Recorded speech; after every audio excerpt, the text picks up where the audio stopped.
Mission start. Are you still there? Let's see you grit those teeth!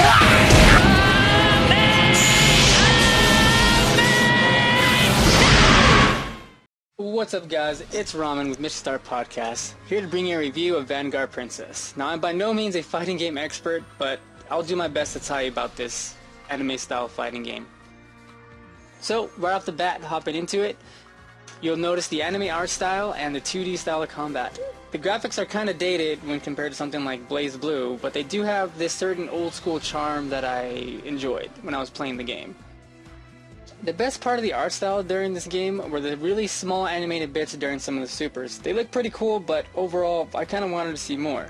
The only downside to the graphics were that when I opened up the game wanted to run really small. So when I actually upscaled the resolution, it kind of stretched in a really weird way. I don't know if you guys can actually notice in this video, but it was only a minor annoyance. There are 10 playable characters and 5 assist characters. Each character has their own unique look, story, and fighting style. Some of the characters' fighting styles may be familiar if you've played other games. Like for instance, Eri is a Rekka style character like Fei Long in Street Fighter. And that little kid holding a teddy bear named Lilith, yeah, she's this game's Zangief or grappler character, which I found pretty hilarious. There are also some unique fighting styles in this game that I enjoyed, like the gunslinging Luna, which has a very interesting way of inputting her commands. It's really hard to explain, but you can kind of like one button things with her.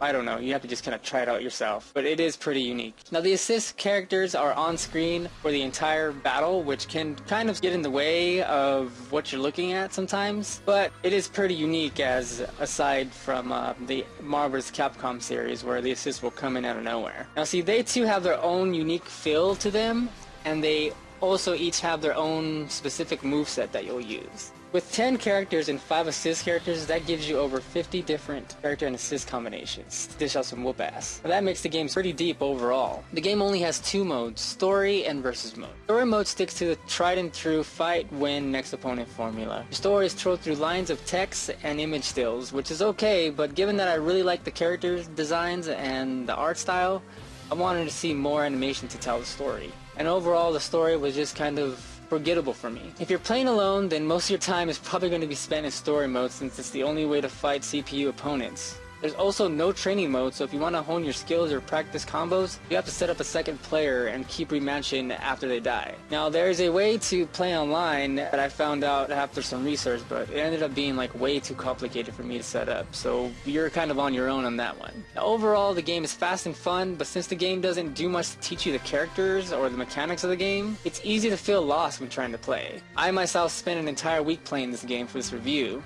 and I kind of don't feel like I know everything, but it's been fun to experiment and try to learn different things. Now see, that might seem exciting to hardcore fighting game players, but it can potentially scare off casual or new fighting game players, which overall isn't really too good if you're trying to mass market a game.